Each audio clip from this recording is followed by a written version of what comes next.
Il m'avait toujours dit qu'il venait de Dijon. Enfance tranquille, boulot stable à la centrale, pas d'histoire. On était mariés depuis 3 ans quand j'ai découvert une boîte, planquée derrière l'isolant de notre cave, scotchée comme un secret honteux. Dedans, de vieilles cartes d'identité, un nom inconnu, un article jauni. Une photo. Son visage. Plus jeune. Titré « Adolescent recherché pour meurtre dans un hôtel en 2004 ». Ce soir-là, je n'ai pas dormi. Et le lendemain matin, il avait disparu. Tout a commencé à cause d'un dégât des eaux. Une fuite minuscule au plafond de la cave, juste après un orage d'été. J'en ai parlé à mon mari, Mathieu, et il m'a promis de s'en occuper le week-end. Mais vendredi soir, il a été rappelé d'urgence au boulot, un problème sur les serveurs à l'usine, m'a-t-il dit. Alors j'ai décidé de m'y coller. J'ai enlevé une plaque de placo gondolée. L'isolant était trempé. En le retirant, j'ai remarqué quelque chose de bizarre, une boîte en plastique enfoncée dans le mur, bien cachée derrière les montants en bois. Sur le coup, j'ai cru que c'était de vieux outils, ou peut-être des décos de Noël oubliés. Mais quand je l'ai sorti, j'ai senti que le poids n'était pas normal. Dedans, les objets étaient soigneusement emballés dans des morceaux de tissu, des cartes plastifiées, des papiers pliés, une grosse enveloppe craft fermée avec du scotch. Les cartes d'identité n'avaient pas son nom. Elles étaient au nom de Daniel René. Même date de naissance. Même visage. Même cicatrice au-dessus du sourcil droit. Je suis restée figée. J'ai sorti mon téléphone pour chercher ce nom. Rien. Alors j'ai ouvert l'enveloppe. Le premier truc que j'ai vu, c'était un article de journal jauni, provenant d'une petite ville en Corrèze. Le titre m'a glacé. Adolescent recherché pour meurtre brutal dans un hôtel, la victime était un commerçant local. Juste en dessous, une vieille photo en noir et blanc. Un visage. Celui de Mathieu. Peut-être 15 ans plus jeune, mais impossible de se tromper. Je suis restée assise sur le sol froid de la cave, relisant cet article encore et encore, jusqu'à ce que mes mains se mettent à trembler. J'ai regardé la date, 2004. C'était arrivé à moins de 5 heures de route d'ici. Le suspect avait pris la fuite. Jamais retrouvé. Affaire classée sans suite. Jusqu'à maintenant. Ce soir-là, je n'ai rien dit. J'ai tout remis en place, exactement comme c'était, et j'ai attendu. Il est rentré à 21h40. Fatigué, l'odeur de graisse de moteur dans les vêtements. Il m'a embrassé sur la joue comme si de rien n'était. Je n'ai pas dormi. Le lendemain matin, je me suis réveillée seule dans le lit. Plus de clés. Plus de téléphone. La voiture? Toujours dans le garage. Mais Mathieu? Évaporé. Et ce n'était que le début. Parce que quand j'ai essayé d'aller au commissariat, j'ai compris que quelqu'un m'observait déjà. Je n'ai pas tout dit à la police. Pas tout de suite. Quand je suis arrivée au commissariat ce matin-là, j'ai juste expliqué que mon mari avait disparu. J'ai donné son nom Mathieu Perrin, sa taille, ce qu'il portait, le modèle de sa voiture même si elle était toujours garée devant chez nous. L'agent, un jeune qui avait l'air à peine sorti de l'école de police, a hoché la tête, a tout noté, puis m'a conseillé d'attendre quelques jours. Mais ce n'est pas son genre de partir comme ça, ai-je insisté. Des disputes récentes? Non. Problème financier? Non plus. Il a cliqué son stylo, s'est calé dans son siège, et m'a regardé comme si je venais signaler un chat perdu qui finirait bien par rentrer tout seul. Je n'ai pas parlé de la boîte. Pas encore. Sur le chemin du retour, la fenêtre ouverte, j'avais le cœur qui battait si fort que j'arrivais à peine à respirer. Mon esprit tournait en boucle autour de ce nom Daniel René. Qui était-il vraiment? Comment j'avais pu passer à côté d'un truc pareil pendant tout ce temps? 3 ans de mariage. 5 ans ensemble. Je croyais connaître ses habitudes, son passé, même le rythme de sa respiration quand il dormait. On avait une vie simple. Un couple sans histoire. Course le dimanche, plat à emporter le vendredi soir. Tout ça, c'était du vent? Quand je suis rentrée à la maison, quelqu'un était déjà passé. Je ne l'ai pas vu tout de suite. Mais en ouvrant le frigo, j'ai remarqué quelque chose d'étrange. La bouteille de lait, pleine la veille, était à moitié vide. On n'en avait pas bu. Matt était parti. Et moi, je n'y avais pas touché. Premier signal. Ensuite, je suis montée dans la chambre. Le tiroir de ma table de nuit, là où je garde mon passeport, était entrouvert. Je ne le laisse jamais comme ça. Je suis descendue à la cave. La boîte était toujours là, mais l'enveloppe avec l'article de journal avait disparu. Les cartes d'identité, elles, n'avaient pas bougé. Quelqu'un était entré chez moi. J'ai attrapé mon téléphone et appelé le numéro du détective inscrit sur la carte que m'avait donné l'agent. Pas de réponse. J'ai laissé un message, je crois que quelqu'un a pénétré chez moi. Je pense que c'est lié à la disparition de mon mari. Il faut qu'on parle. Rappelez-moi vite. Je n'ai pas attendu. J'ai passé la journée à chercher tout ce que je pouvais sur ce meurtre dans l'hôtel. Peu d'infos, quelques coupures de presse archivées, un vieux blog consacré aux affaires non résolues, et un fil sur un forum de true crime. La victime était le gérant d'un petit hôtel dans une ville appelée Dunlay, en Corrèze. La scène de crime était décrite comme « d'une extrême violence, plusieurs coups de couteau, des signes de lutte, et un portefeuille volé ». Des témoins avaient vu un adolescent quitter les lieux vers 2 heures du matin, pieds nus et ensanglanté. Pas d'ADN. Pas d'empreinte.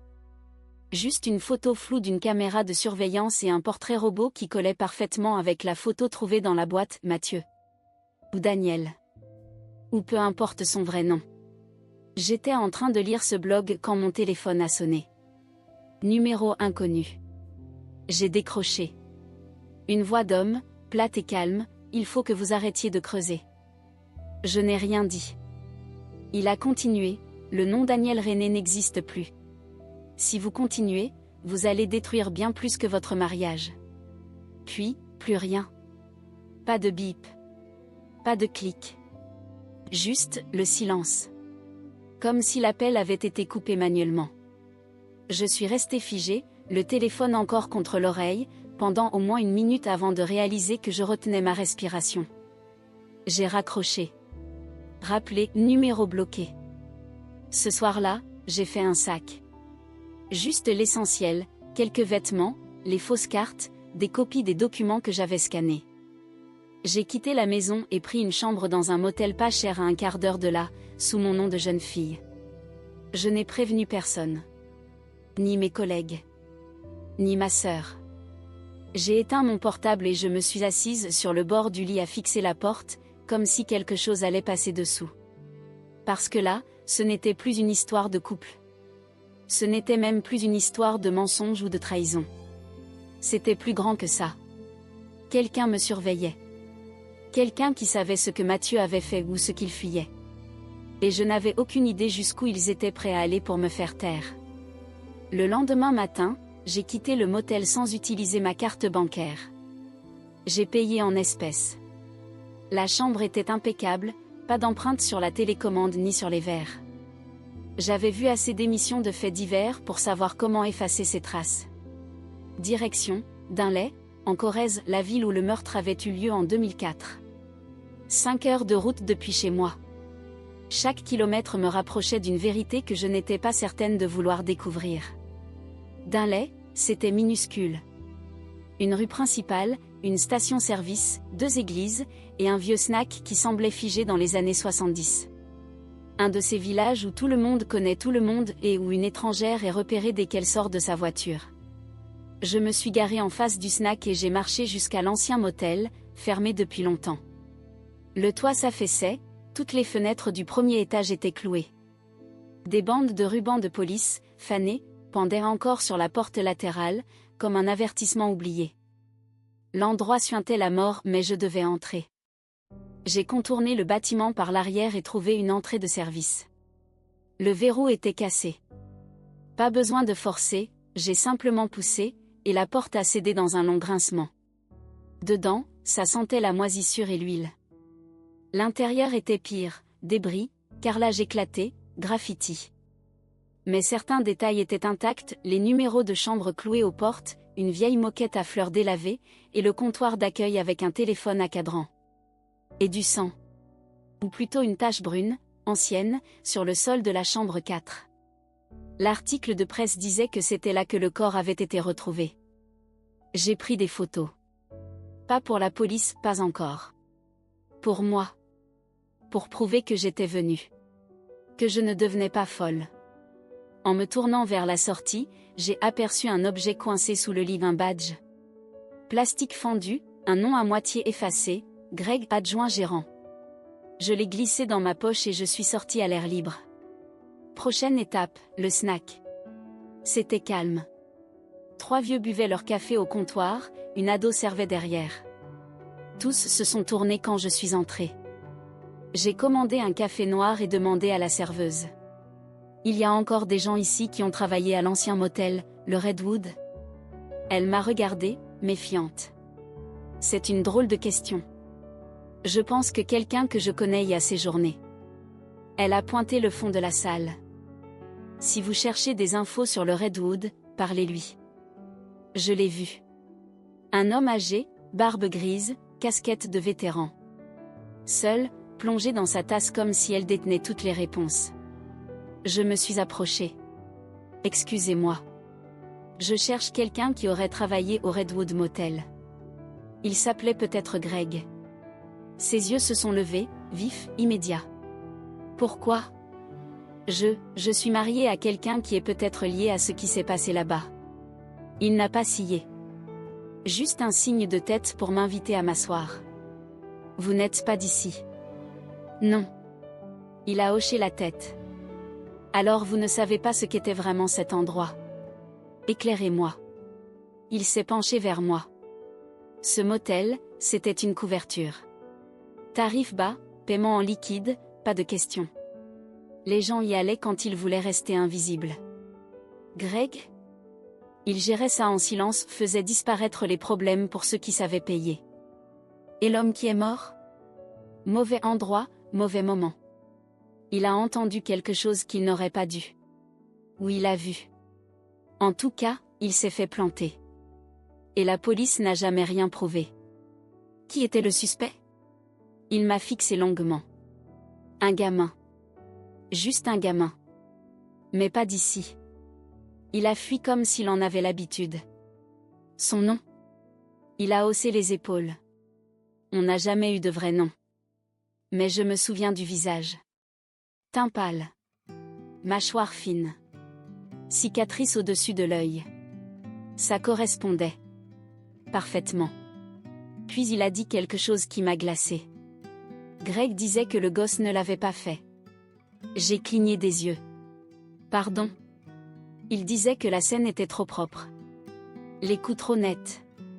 Ça ressemblait à quelque chose de pro, pas de paniqué. Mais ils ont tout mis sur le dos du gamin. C'était plus simple que de creuser. Le motel a fermé 2 semaines plus tard. Et Greg, il est où maintenant? L'homme a ri, un ricanement sec, sans joie. Il est parti le même mois. Mais d'après ce que j'ai entendu, il est revenu l'an dernier. Il vit au bout de la route du comté, dans une caravane. Il vit reclus. Je me suis levée. Il a ajouté une dernière chose. Si vous avez un peu de bon sens, vous laisserez tomber. Ici, les gens font semblant d'avoir oublié. Mais ils n'ont rien oublié. Et si vous commencez à fouiller, vous pourriez découvrir que cette histoire n'est pas finie. Trop tard. J'étais déjà dedans. Et Greg était le prochain. La caravane était exactement là où le vieil homme l'avait décrite, cachée derrière une rangée d'arbres, en retrait de la route départementale 7. Invisible depuis la chaussée. Elle avait l'air figée dans le temps. Une parabole rouillée, une boîte aux lettres rafistolée au scotch, 3 canettes vides sur la rambarde du perron. J'ai frappé. Silence. J'ai attendu, puis frappé plus fort. Des pas. Un déclic métallique. La porte s'est entr'ouverte de 2 centimètres. Un homme fatigué, 65 ans peut-être, barbe négligée, regard jauni par l'alcool ou la peur, m'a observé à travers l'entrebâillement. C'est vous, Greg, ai-je demandé. Pas de réponse. Je m'appelle Emily. Je crois que vous avez travaillé au Redwood Motel en 2004. Toujours rien. J'ai sorti le badge de ma poche, celui trouvé sous le lit dans la chambre 4. Je l'ai trouvé là-bas, sous un sommier. Son regard a changé. La porte s'est refermée. Je pensais qu'il me claquait la porte au nez. Mais non. Le verrou a tourné. Et il a ouvert grand. Vous feriez mieux d'entrer. L'intérieur empestait la cigarette et le renfermait. Il m'a fait signe de m'asseoir sur un vieux canapé rafistolé au scotch. Lui s'est installé en face, sur une chaise pliante, bras croisés. Vous devriez pas poser de questions sur cet endroit. Je n'ai pas le choix. Il m'a fixé. Mon mari s'appelle Daniel René. Ou, s'appelait. Je crois que c'était le gamin qu'on a accusé du meurtre, là-bas. Greg s'est adossé lentement. Vous l'avez épousé? J'ai hoché la tête. Sa mâchoire s'est contractée. Je crois pas qu'il ait fait ça, ai-je dit. Mais j'ai besoin de savoir ce que vous avez vu. Il a allumé une cigarette, expiré par le nez, puis s'est lancé. Cette nuit-là, le gamin est arrivé tard. Vers minuit. Il a payé en liquide, nerveux, les yeux partout. Il a pris la chambre 4. J'ai rien demandé. C'est comme ça que ça marchait, là-bas. Mais quelque chose clochait. Et ensuite? 1 heure plus tard, j'ai entendu des cris. Ça venait de la chambre d'Alexandra côté. Je suis sortie, mais quand je suis arrivée, plus un bruit. Et la porte de la 4 était ouverte. Je suis entrée, et... Il s'est interrompu. Vous avez trouvé le corps? Il a hoché la tête. C'était horrible. Poignardé partout. C'était pas un meurtre, c'était un message. Vous avez vu Daniel? Non. Mais il y avait du sang sur le trottoir, qui menait vers les bois. Quelqu'un avait fui en boitant.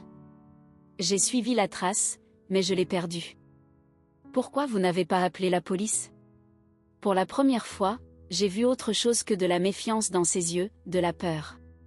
Parce qu'on savait déjà qu'il avait fait. Comment ça? Il y avait des types, des gens qui passaient par ce motel. Pas des touristes. Pas des familles. Des mecs du gouvernement. Ou des sous-traitants. Certains en costard. D'autres pas.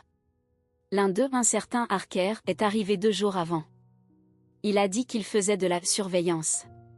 Faux nom à l'enregistrement. C'est lui qui s'est disputé avec la victime ce soir-là. Et vous pensez que c'est lui? Greg a hoché la tête. J'en suis sûr. Alors pourquoi accuser Daniel? Il a écrasé sa cigarette. Parce qu'il était parfait. Pas de famille. Pas de papier. Assez jeune pour être manipulé, assez vieux pour disparaître. Harker l'a peut-être menacé. Peut-être payé. Peut-être piégé. En tout cas, quand les flics sont arrivés, l'histoire était déjà prête.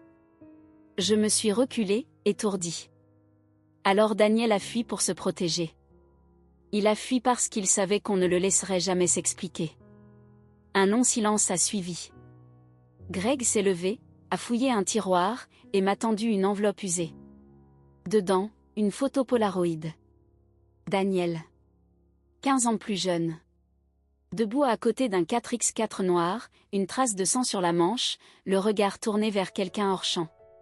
Derrière lui, une silhouette dans l'ombre de visage invisible, mais tenant ce qui ressemblait à une longue lame. C'est cette nuit-là, a murmuré Greg. Je l'ai gardé pendant toutes ces années. Je l'ai jamais montré. Pourquoi? Parce que si je l'avais fait, il serait venu pour moi aussi. Je fixais la photo. Mon mari. Un gamin, en réalité. Pris dans quelque chose de bien plus vaste. Puis Greg m'a regardé et a demandé, « Il sait que vous le cherchez ?» Non. Il a disparu le jour où j'ai trouvé la boîte. Il est resté silencieux. Sa main tremblait un peu quand il a rallumé une cigarette. Faites attention, Emily. Si Harker est encore en vie, et qu'il sent que quelqu'un fouille cette histoire. Il n'a pas fini sa phrase. Il n'en avait pas besoin. On savait tous les deux, ce meurtre n'avait jamais été une simple affaire. Et maintenant, j'étais la prochaine à en savoir trop. Je suis sortie de la caravane de Greg juste avant le coucher du soleil. Tout le long du trajet jusqu'au centre-ville, la photo me brûlait dans le sac.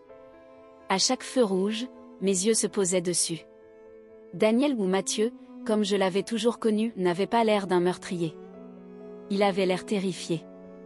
La façon dont son corps se penchait, ses yeux fixés sur l'ombre en arrière-plan, c'était le regard de quelqu'un qui comprend trop tard qu'il est prisonnier d'un engrenage dont il ne peut plus sortir.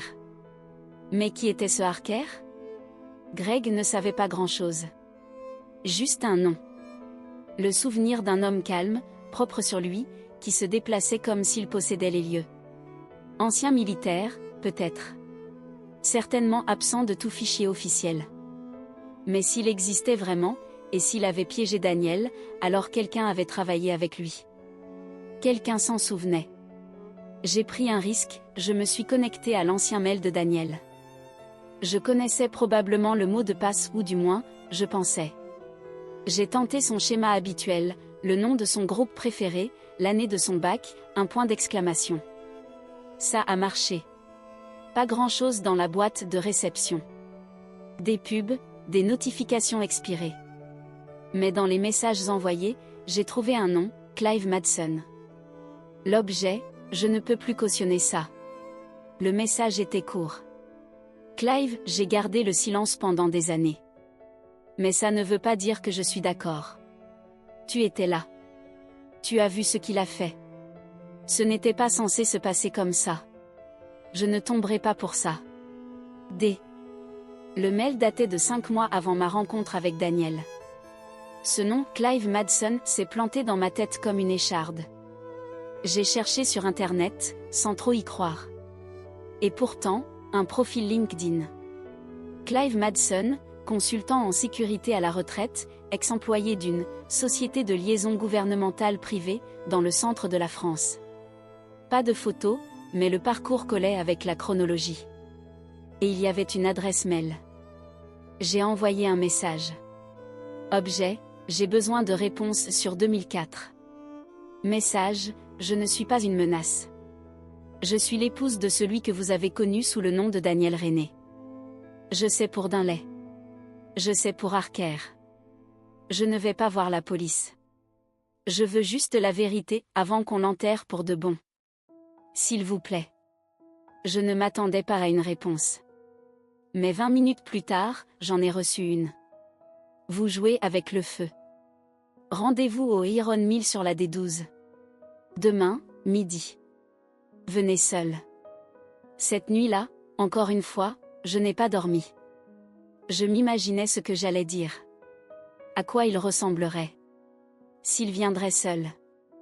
Si je rentrerais vivante chez moi. À 11h42, le lendemain, je me suis garée sur le parking en gravier derrière le Iron Mill, un vieux resto rouillé qui n'avait pas vu de travaux depuis les années 80. Il était déjà là. La cinquantaine avancée.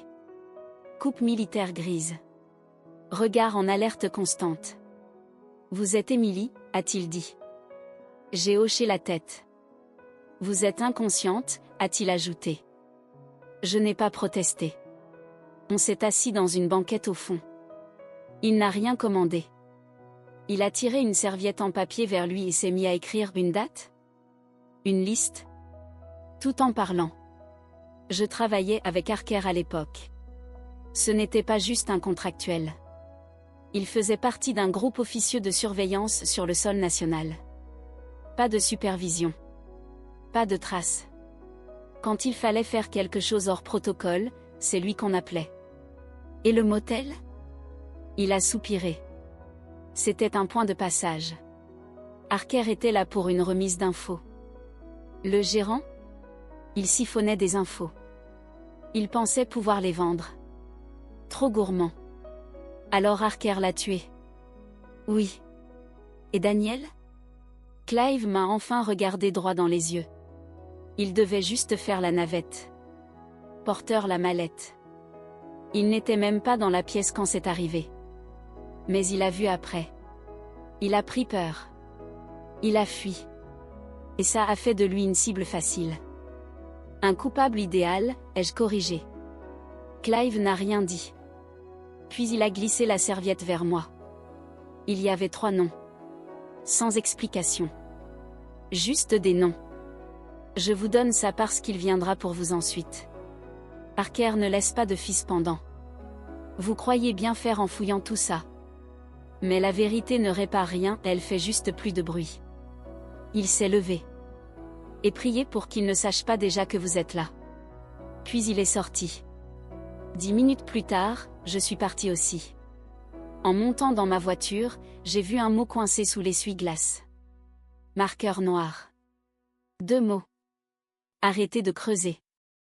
Les 3 noms griffonnés par Clive sur la serviette dansaient dans ma tête pendant tout le trajet de retour au motel. Des lettres maladroitement tracées, comme si même les écrire l'avait mis mal à l'aise. Treviska, Bloom. Sheila Ever. A. Grant, camion rouge. Aucune indication. Aucun numéro. Juste des noms. J'ai commencé par le premier, Treviska, Bloom. Je l'ai trouvé rapidement. Un vieux profil Facebook à moitié désactivé, photo floue, 2 publications datant de 2018, toutes 2 sur les armes à feu et la survie hors réseau. Il habitait, selon la page, près de Topeka, au Kansas. Je suis parti à l'aube. 9 heures de route. 2 arrêts, un pour l'essence, un autre juste pour vérifier que je n'étais pas suivi. Les 30 derniers kilomètres, j'ai évité les autoroutes. La maison de Travis n'apparaissait pas sur le GPS. Je l'ai localisé en croisant des images satellites avec les paysages vus sur ses anciens postes. Derrière un portail rouillé, sa maison s'effondrait sous les mauvaises herbes. Autour, des pancartes artisanales. Entrée interdite. Aucune exception. Armée. J'ai laissé ma voiture à 100 mètres et approché à pied. À une quinzaine de mètres, j'ai marché sur une branche sèche. Quelque chose a bougé derrière une fenêtre. Puis une voix a tonné. T'as 3 secondes pour dire ton nom avant que je te colle une balle dans le ventre. Je me suis figée. Main levée. Je m'appelle Émilie. Je suis la femme de Daniel René. Silence. Puis la porte s'est ouverte. Lentement. Un homme d'environ 60 ans est sorti, chauve, fusil à pompe en main, pointé vers le sol mais prêt à faire feu. Daniel? Il est vivant? J'ai hoché la tête. Travis a abaissé son arme. Mais il n'avait pas l'air soulagé. Il avait l'air terrifié. Entre. Vite. L'intérieur sentait l'huile d'arme et le café froid. Sur la table, des cartes, des dossiers, des plans. Les murs étaient couverts de radios CB, de téléphones fixes débranchés et d'une antenne radio inachevée. Vous faisiez partie de l'équipe, ai-je dit. En 2004. Au motel. Travis n'a pas répondu tout de suite. Il s'est assis, s'est frotté le visage, puis a fixé le sol. T'as aucune idée de ce dans quoi t'es tombé. Alors expliquez-moi. Il m'a regardé. On n'était ni flics, ni militaires. On était les nettoyeurs. Quand un truc allait trop loin, trop près du public, on intervenait. On contrôlait les récits. On faisait disparaître les menaces. On verrouillait les versions officielles. Et Harker? Il a lentement hoché la tête. Lui, c'était le marteau. Froid. Précis. Jamais de questions. Mais à Dunley, il a pété les plombs. Pourquoi? Travis a hésité. Pour de l'argent. La cupidité. Mais aussi, je crois qu'il y a pris goût. Il a ouvert un tiroir, sorti un dossier à onglet rouge et me l'a tendu. À l'intérieur, des photos. Des images de surveillance. Des rapports. Le nom de Daniel apparaissait, CU17 instable, non fiable. C'était officiel. Il avait bien été impliqué mais jamais comme suspect. Ton mari n'a tué personne, a dit Travis. Il servait d'appât. Cette phrase m'a percuté de plein fouet. Il se cache depuis tout ce temps. Il croyait que le système l'avait trahi. Il a raison, a confirmé Travis. Parce que Harker a réécrit le rapport. Il a fait passer Daniel pour un agent déviant. Parfait pour l'histoire officielle. Rapide. Propre. Sans question. Sauf que Daniel était un fil non coupé. Jusqu'à aujourd'hui. J'ai inspiré profondément. Je veux retrouver Harker. Mettre fin à tout ça. Travis a lâché un rire creux. Mettre fin? Tu arrives 10 ans trop tard. Alors aide-moi. Au moins un peu. Il n'a pas répondu. Mais il m'a tendu un téléphone jetable et un petit papier. L'adresse de Sheila. Elle répondra pas au téléphone. Dis pas que je t'envoie. J'étais presque sortie quand je l'ai entendu. Des pneus sur du gravier. Travis a saisi son fusil et s'est dirigé vers la fenêtre. Sa voix s'est faite grave. Pars. Tout de suite. Qui c'est? Pas de réponse.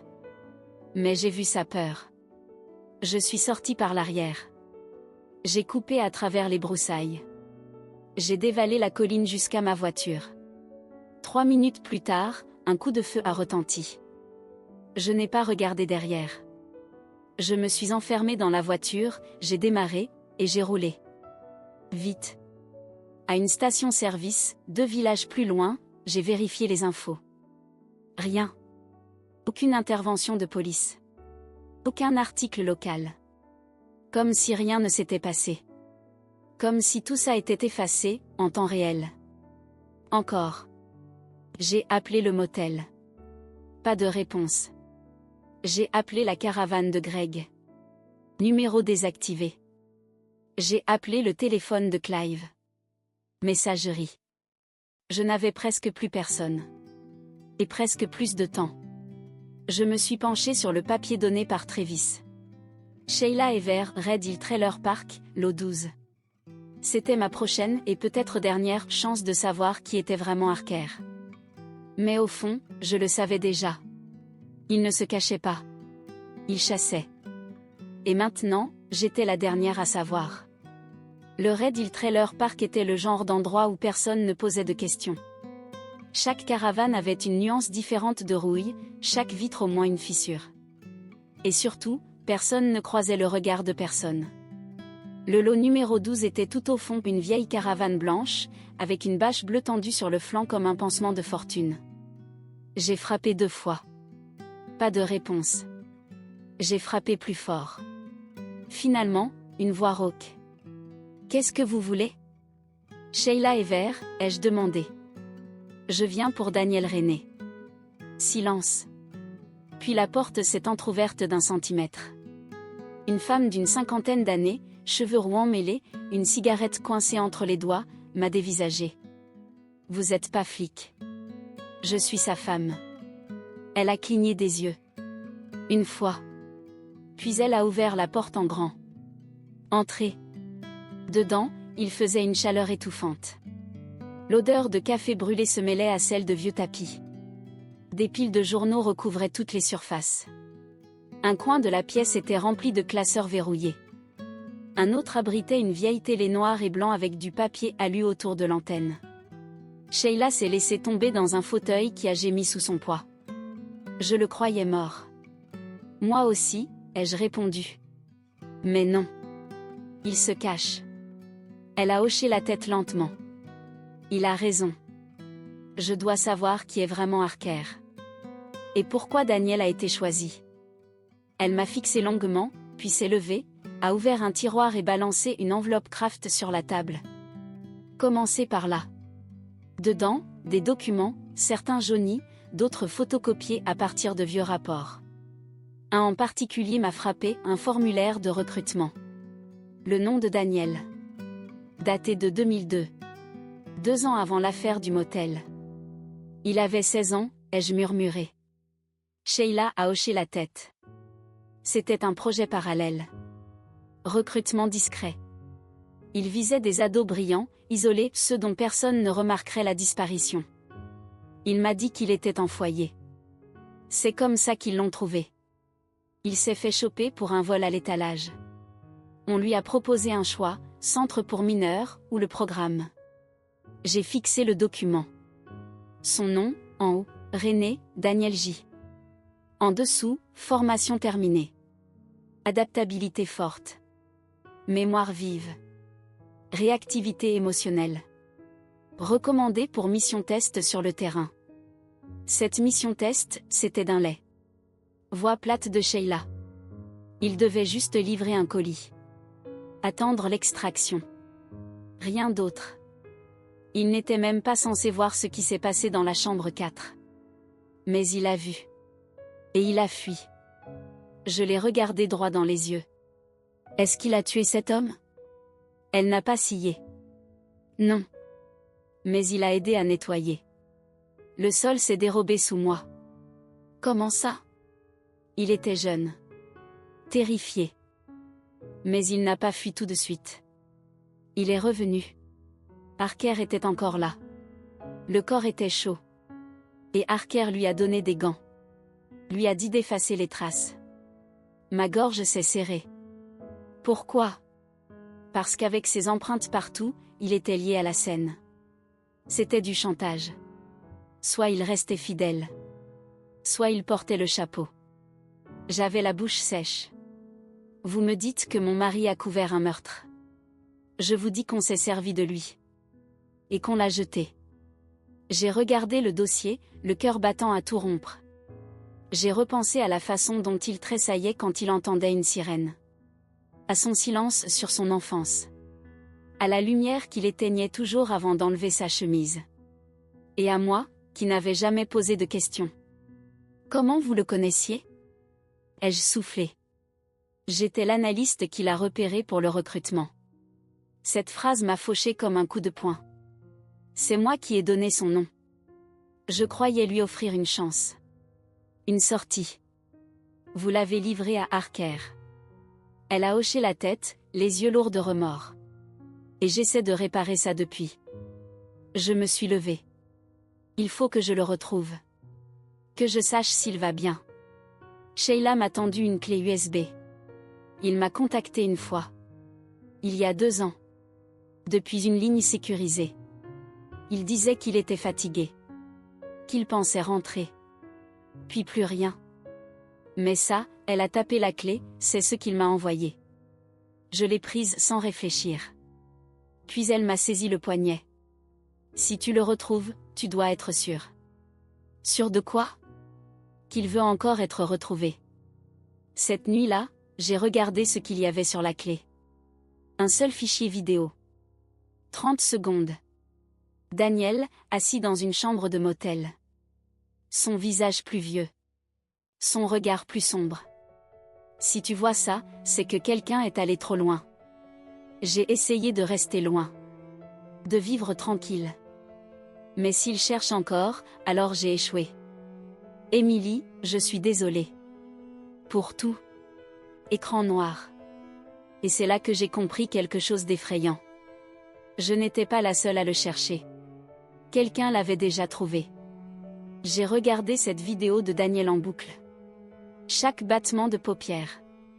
Chaque silence. Il n'était plus le même, plus dur, plus distant. Comme si quelque chose en lui s'était figé à jamais. Il n'y avait plus de chaleur dans sa voix. Juste une urgence calme, comme s'il se préparait à disparaître. Cette nuit-là, j'ai pris une chambre dans un nouveau motel. Paiement en espèces. Pas d'identité. Nom d'emprunt. Rideau tiré, lumières éteintes. J'ai dormi tout habillé, téléphone éteint, clé dans la poche. Mais je n'ai pas dormi longtemps. À 3h17 du matin, quelqu'un a frappé. 3 coups. Lent. Lourd. Je n'ai pas bougé. Même pas respiré. 1 minute plus tard, une feuille a glissé sous la porte. J'ai attendu 10 autres minutes avant de la ramasser. Tu continues à creuser. C'était ton dernier avertissement. J'ai regardé par le Judas. Parking vide. Aucun bruit. Pas de pas. Pas de moteur. J'ai rassemblé mes affaires et j'ai quitté les lieux avant le lever du soleil. Mon prochain arrêt ne venait pas de la liste de Clive. Il venait de la mienne. À Dunlay, j'étais tombé sur un nom dans un vieux forum mentionné une seule fois. Un adjoint du shérif local qui avait travaillé sur l'affaire avant qu'elle ne soit reprise par les fédéraux. Marcus Weldon, aujourd'hui à la retraite, vivait près de Cedar Rapids. Je l'ai retrouvé grâce au registre foncier. Maison de plain-pied, grand porche, un chien qui aboyait déjà avant même que je coupe le moteur. Il a ouvert la porte en chemise de bûcheron, appuyé sur une canne. « Vous êtes journaliste ?» a-t-il demandé, méfiant. « Non. Je suis la femme de Daniel René. » Il s'est figé. Puis il a ouvert grand la porte. « Vous en avez mis du temps. » On s'est assis sur le porche. Il m'a servi un café noir. Long silence. J'ai su dès le début que ce gosse n'était pas le coupable, a-t-il dit. Mais quand les fédéraux ont débarqué, tout a été verrouillé. Dossier confisqué. Preuves emballées. Mon collègue retiré de l'enquête. On m'a dit de me taire. Qui vous l'a dit? Il m'a regardé. C'est ça, le problème. Ce n'était pas un agent fédéral. Pas un policier. Il s'est levé lentement, est rentré, et est revenu avec une vieille chemise cartonnée. Il l'a ouverte et a pointé du doigt un nom sur une note interne. Docteur Adrian Grant. Le choc a été immédiat. C'était le 3e nom sur la serviette de Clive. Ah, Grant, camion rouge. Qui c'est, ai-je demandé. Psychologue indépendant. Spécialiste du conditionnement comportemental. Il bossait sur des projets de profilage militaire, puis il a conseillé les services de renseignement. Officieusement. C'est un fantôme. Pourquoi un psy serait impliqué dans une enquête pour meurtre? Parce que ce n'était pas juste une enquête. C'était un test. J'étais pétrifié. Daniel faisait partie d'un programme expérimental. Conditionnement psychologique. Obéissance en situation extrême dès l'adolescence. Il voulait voir si un gamin, exposé à des opérations clandestines à haut risque, allait tenir ou craquer. Un frisson m'a parcouru. Vous dites que le meurtre était simulé? Non. Il était bien réel. Mais ils ont laissé faire. Parker était le déclencheur. Daniel était la variable. J'ai eu la tête qui tournait. Donc tout ça, le motel, le sang, la fuite, c'était un scénario contrôlé? Il a hoché la tête. Jusqu'à ce que Daniel s'échappe. Ça, c'était pas prévu. Et depuis, il cherche à effacer les témoins. J'ai sorti la Polaroid que Greg m'avait donnée. Là dessus, il ne tue personne. Il regarde. Et il apprend, a murmuré Weldon. Eux aussi le surveillaient. Mais ce qu'ils n'avaient pas prévu, c'est vous. Je me suis rassis. Tremblante. Pourquoi maintenant? Pourquoi s'en prendre à moi maintenant? Parce qu'ils savent que vous approchez. Et parce qu'Adrian Grant déteste les imprévus. Je l'ai fixé. Vous avez dit qu'il roulait en camion rouge? Toujours. Il vit sur une route privée, au nord de Bettendorf. Propriété non répertoriée. Portail sécurisé. Vous avez le code? Il a hésité. Puis il m'a tendu un post-it. 5 chiffres. Encre fanée. Si vous allez là-bas, a-t-il dit, soyez prête. Cet homme ne discute pas. Je me suis levée. Je veux pas me venger. Je veux juste la vérité. C'est pareil, a-t-il soufflé. Cette nuit-là, j'ai roulé jusqu'à Bettendorf. J'ai garé la voiture à 1 kilomètre de l'entrée.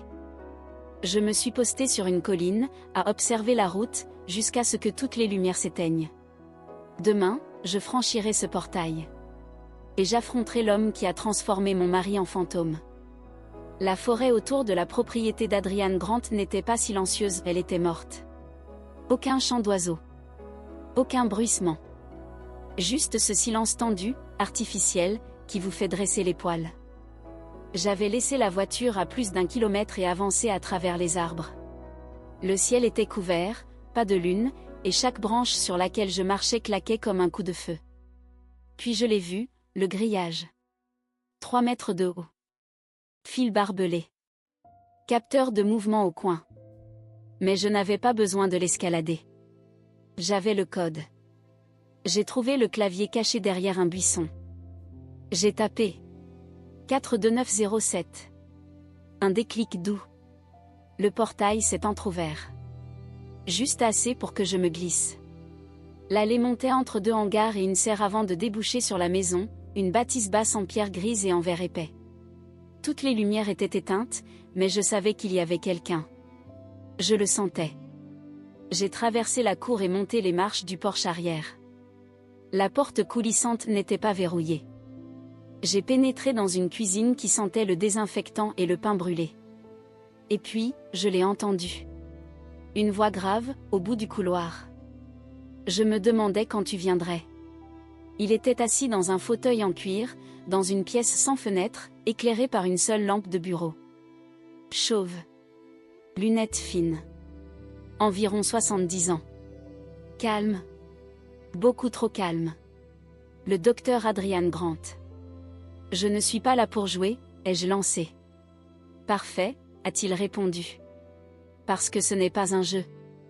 Je suis resté près de la porte. Pas folle. Vous avez utilisé mon mari comme cobaye. Un sourcil s'est levé. Je vois que tu t'es bien renseigné. Vous avez détruit sa vie. Vous l'avez brisé. Non. Nous avons créé un cadre. Ce qu'il en a fait, c'était son choix. Je me suis avancé. Il avait 16 ans. Et déjà plus adaptable que la plupart des agents adultes. C'est ça, votre justification? Il s'est levé lentement, avec intention, puis a sorti un dossier d'un meuble. Il l'a laissé tomber sur le bureau. René, dit J. Archives comportementales. J'ai ouvert. Des pages de notes. Évaluation psychologique. Score en mission. Séance de conditionnement. Schéma. Certaines datées d'avant même d'un lait. Et puis, des transcriptions. Une a attiré mon regard. Session 14B. Réaction du sujet, coopératif. Stimulus, scénario d'homicide simulé. Résultat, le sujet a gardé sa couverture, suivi le protocole post-opération. Vous aviez répété cette nuit-là, ai-je soufflé. Grant a penché la tête. Tu crois que la mort ne peut exister que dans le chaos? Tout ce qu'on a fait était mesuré. Encadré. Il vous faisait confiance. Il a rempli sa mission. J'ai refermé le dossier violemment. Où est-il? Pas de réponse. Je sais qu'il a contacté Sheila. Je sais qu'il a envoyé une vidéo. Ça veut dire qu'il était encore vivant il y a 2 ans. Alors où est-il? Grant a ajusté ses lunettes. Il m'a contacté moi en premier. Mon estomac s'est noué. Quoi? Il est venu ici. Une dernière fois. Il voulait savoir si c'était possible d'effacer le passé. Et vous lui avez dit quoi? Il m'a observé longuement. Puis il s'est dirigé vers une boîte en métal sur une table d'appoint. L'a ouverte. A sorti un téléphone. Regarde. J'ai lancé la vidéo. Daniel. Encore. Mais cette fois, brisée. Je n'y arrive plus, disait-il. J'ai essayé de reconstruire. D'être quelqu'un d'autre. Mais tout revient toujours. Je suis fatiguée. Si tu vois ça, Émilie, pardon. Je n'ai jamais voulu que tu découvres tout ça. Puis écran noir. Et une phrase murmurée, presque inaudible. Il a dit qu'il devait disparaître, pour te protéger.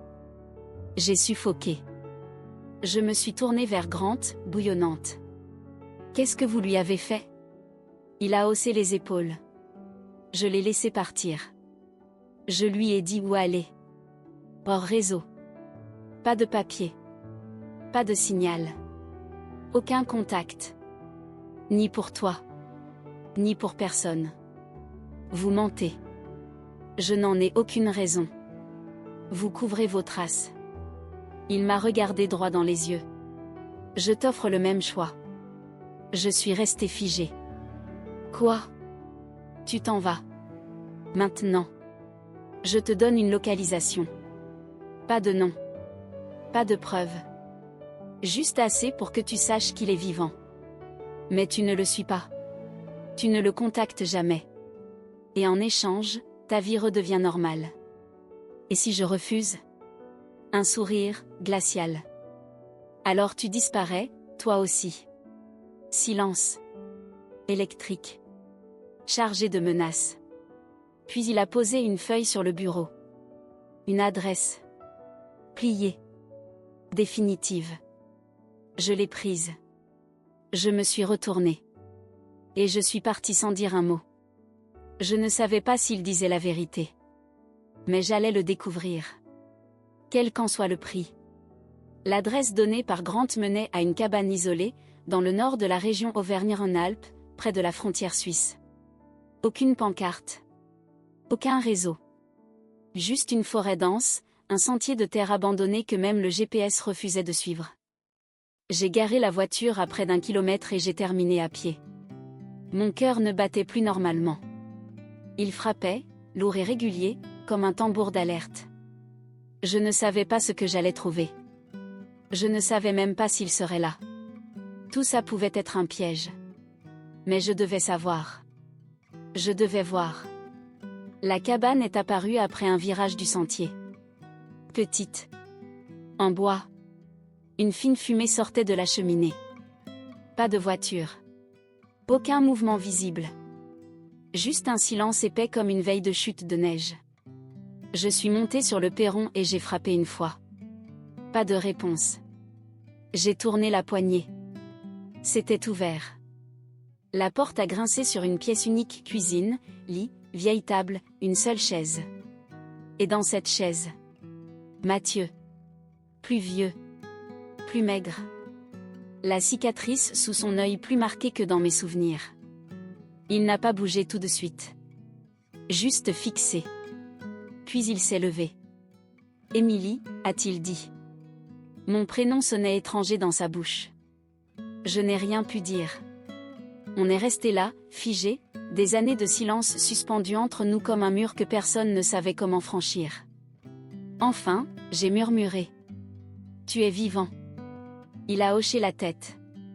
Je n'aurais pas dû l'être. J'ai tout trouvé, ai-je dit. Grant. Harker. Le motel. Je sais tout. Il n'avait pas l'air surpris.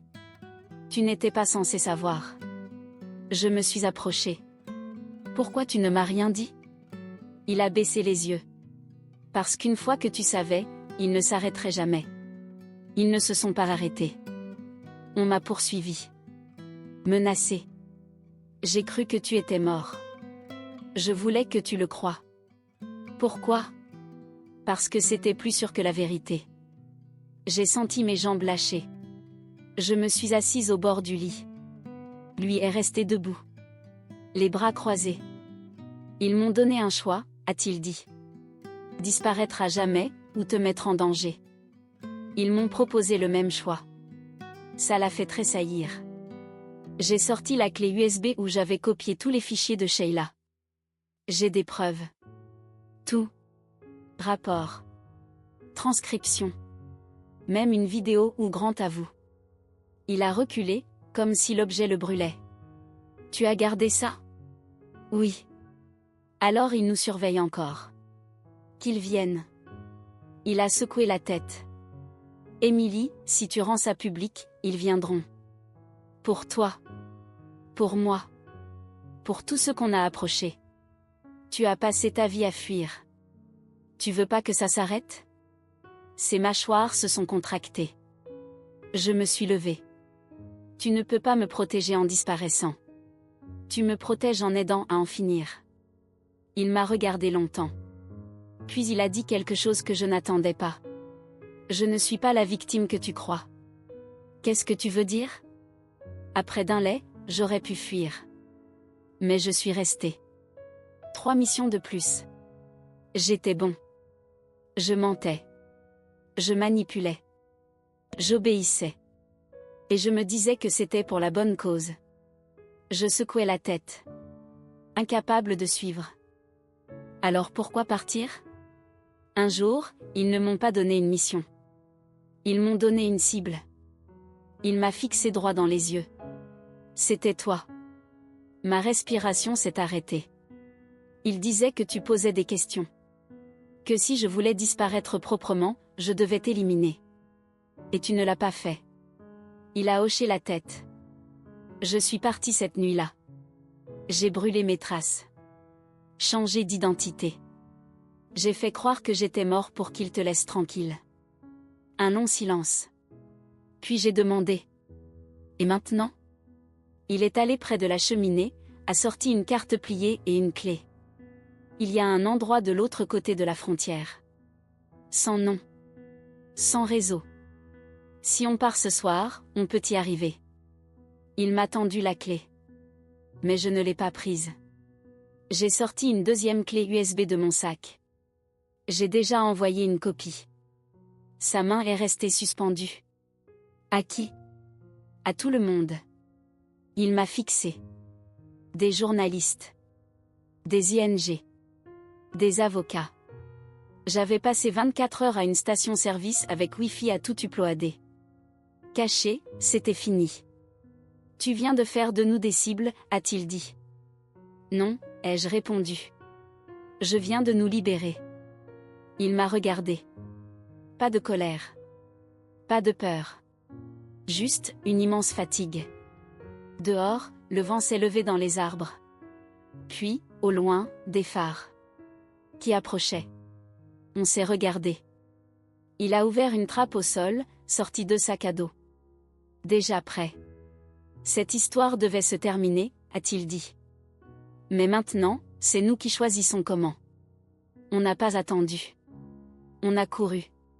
Ensemble. Dans les bois. Et maintenant, je vous pose la question. Si la personne que vous aimez avait été conçue pour mentir, la suivriez-vous quand même dans l'ombre ?